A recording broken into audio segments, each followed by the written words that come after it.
नमस्कार, my name is Mukesh जन्वा। आपका स्वागत है career guidance bye Pacific university में। आज का गाइडेंस करियर इन इंजीनियरिंग। 8वीं से लेके 12वीं क्लास के बच्चों के मन में कई सारे प्रश्न उठते हैं इंजीनियरिंग को लेके, और उनके उत्तर जानने के लिए आज हमारे साथ में चर्चा में हैं पीयूष जी जावरिया। सर, आपका स्वागत है, director faculty of engineering. Sir, जो बच्चे 10th 11th 12th क्लास में होते हैं, उनके मन में ऐसी क्या प्रेरणा जगें कि उनका रुझान इंजीनियरिंग की तरफ बढ़ें, क्योंकि कई बार स्टूडेंट्स अनभिज्ञ और अनजान होते हैं।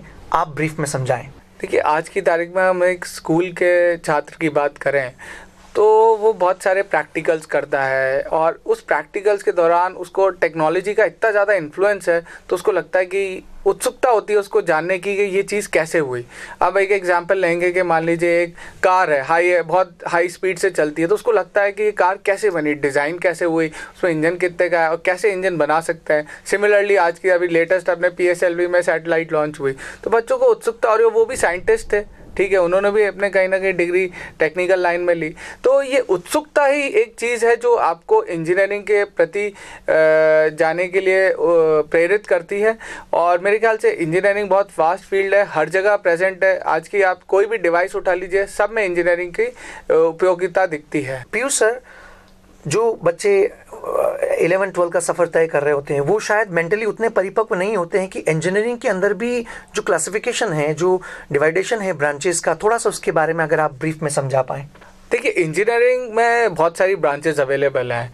सबसे बड़ा सवाल आता है कि हम कौन सा इंजीनियर बने। क्या हम सिविल इंजीनियर बने, क्या हम इलेक्ट्रॉनिक्स इंजीनियर बने, क्या हम कंप्यूटर इंजीनियर बने। तो ये सबसे पहले एक छात्र को ये इंजीनियरिंग कौन सी चूज़ करे, वो अपने इंटरेस्ट से चूज़ करना पड़ता है चाहिए। और अगर देखें अभी के अगर एग्जांपल लें, अगर उसको IT में बहुत ज़्यादा रोल है, उसको लगता है वेबसाइट्स, एंड्रॉयड प्रोग्रामिंग, हम मोबाइल एप्लीकेशन डेवलपमेंट में जाना है, तो वो कंप्यूटर साइंस इंजीनियरिंग चूज़ करेगा।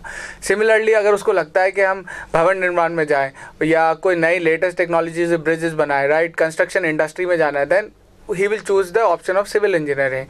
Similarly, if you talk about mechanical, again it is a broad, where you have designing of engines, you have designing of furnaces, you have designing of automobiles, which is quite interesting. तो he'll choose mechanical engineering. अगर किसी को renewable energy में interest है या power plants में interest है, तो वो अपने इलेक्ट्रिकल इंजीनियरिंग चूज़ करना चाहेगा।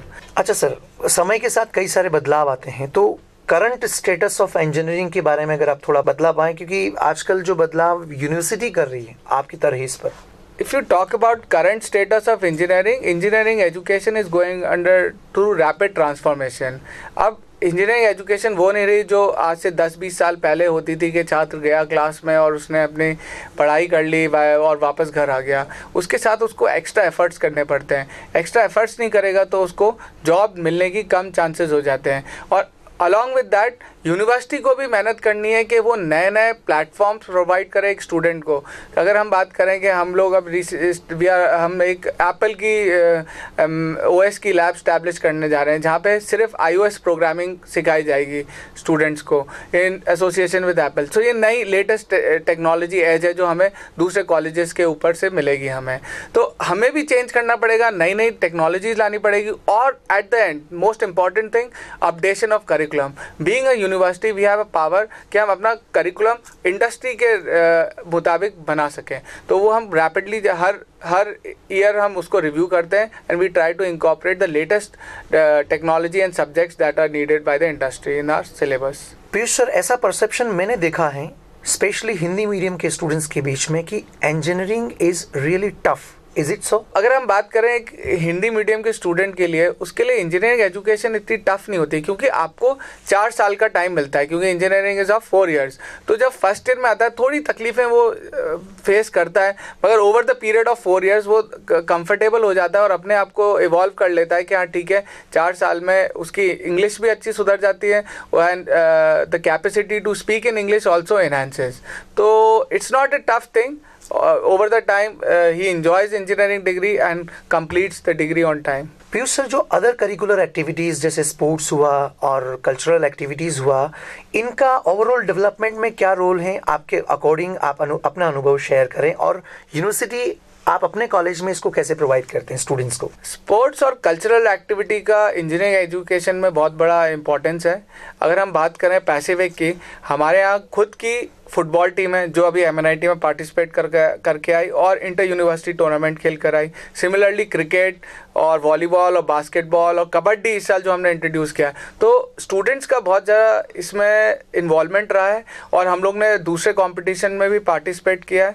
और ये स्पोर्ट्स एक्टिविटी भी इनडायरेक्टली आपको कहीं ना कहीं एक सक्सेसफुल इंजीनियर बनाने में बहुत ज़्यादा इम्पोर्टेंस रखती है। पीयूष सर, मैं आखिरी में आ रहा हूँ। जो भी स्टूडेंट्स इंजीनियरिंग में अपना करियर बनाने के लिए सोचते हैं, पहला सवाल उनके दिमाग में उठता है कि प्लेसमेंट्स, क्योंकि रोजगार सबसे बड़ा एक्चुअल में हर जगह एक प्रॉब्लम है, उसको आप कैसे देखते हैं और कॉलेज किस तरीका का असिस्टेंस प्रोवाइड करता है? जब स्टूडेंट फर्स्ट ईयर में एडमिशन लेता है तो हम तभी से उस पर मेहनत करना चालू कर देते हैं। तो अगर हम बात करें उसकी इंग्लिश के ऊपर, QA के ऊपर और similarly how to face a interview, इस साल हमने एक नया स्टार्ट किया है कि मॉक इंटरव्यू स्टार्ट कर दिया फर्स्ट ईयर में।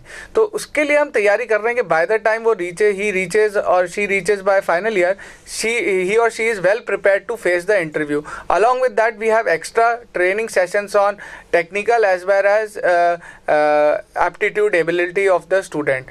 तो और अलॉन्ग विद दैट हम लोग इंडस्ट्री ओरिएंटेशन बहुत करते हैं, इंडस्ट्री से इंटरेक्शन रहता है, इंडस्ट्री के स्पीकर्स आते हैं, वो इनको बताते हैं कि आप क्या लैक कर रहे हैं, क्या आपको मेहनत करनी चाहिए।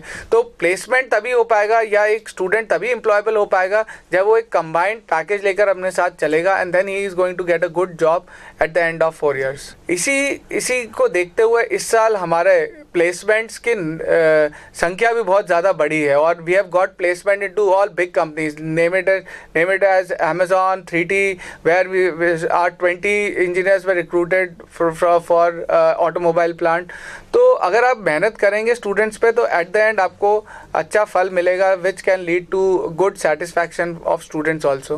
पीयूष सर, आखिरी सवाल, स्टूडेंट्स के जहन में जो सवाल उठता है, आपने सारे क्वेश्चंस का बेबाक जवाब दिया है, लेकिन एक आखिरी सवाल कि why engineering from Pacific University? तो अगर हम इंजीनियरिंग एजुकेशन की बात करें पैसिफिक यूनिवर्सिटी पे, you don't at the end of 4 years you don't get a degree of engineering, but along with that you get a career, right? And why Pacific University? Because we are evolving ourselves with updated syllabus, updated latest technologies, giving trainings to students on the latest and developing our labs according to international standards. We are even tying up with foreign universities so that we are enhancing the collaboration, so that what is happening in foreign universities, the professors are coming to our universities and interacting with the students, and at the end you get excellent placement at the end of 4 years. Thank you Piyush sir, आपने जो अभूतपूर्व ज्ञान दिया, मैं उम्मीद करता हूँ ये स्टूडेंट्स के लिए बहुत फ़ायदेमंद साबित होगा। Once again thanks. Thank you sir. तो ये था करियर इन इंजीनियरिंग। और ज़्यादा वीडियोस देखने के लिए आप हमारे ऑफिशियल चैनल को सब्सक्राइब कीजिए, पैसिफिक UDR यूनिवर्सिटी, और अपने व्यूज़ उसके ऊपर रखिए, अपने विचार उसके ऊपर रखिए, फीडबैक दीजिए। और अदर करियर ऑप्शंस जानने के लिए आप देखते रहिए career guidance bye Pacific experts. Thank you.